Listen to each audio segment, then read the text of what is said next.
बिस्मिल्लाहिर्रहमानिर्रहीम। आज हम पकाने लगे हैं मसल।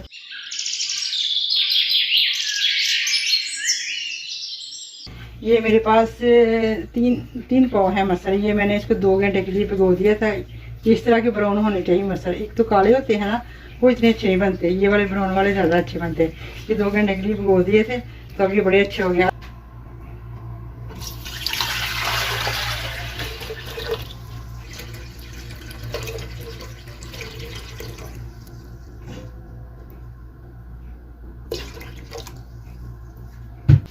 अब इसके अंदर मैं मसाला डाल दूँ।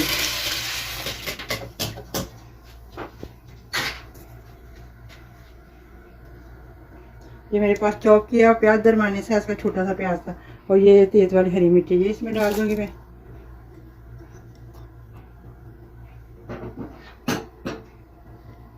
ये मेरे पास लहसुन अदरक कुटा हुआ, ये सुरख मिर्च, ये करी पाउडर, ये सूखा धनिया और ये ज़ीरा कुटा हुआ, ये नमक, ये हल्दी, ये सारी चीज़ें इसके अंदर डाल जाएंगी।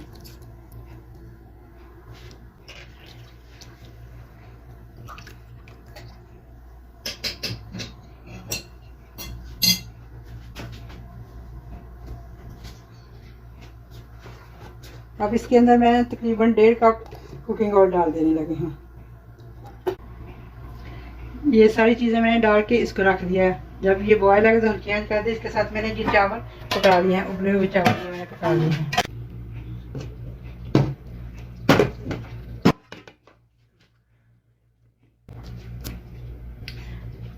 ये कि अब इसको बॉयल आ गया, मैंने इसकी हल्की आंच कर दी है।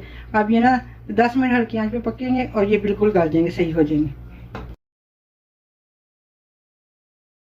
ये 10 मिनट हो गए हैं, ये बिल्कुल, ये देखिए कितने अच्छे हो गए हैं। इतनी जल्दी ये गल जाते हैं ना, बेहतरीन हो गए। अब इसको तड़का लगाते हैं। मसाला हमारे तैयार हो गए हैं। अब हम इसको तड़का लगाने लगे हैं। मसाले के अंदर भी मैंने कुकिंग ऑयल डाल दिया था, इसलिए अब थोड़ा सा डालना है। ये तकरीबन आधा कप है, उसमें मैंने तकरीबन 2 कप के डाल दिया, 2 कप के करीब। ये बस तैयार हो गए हैं।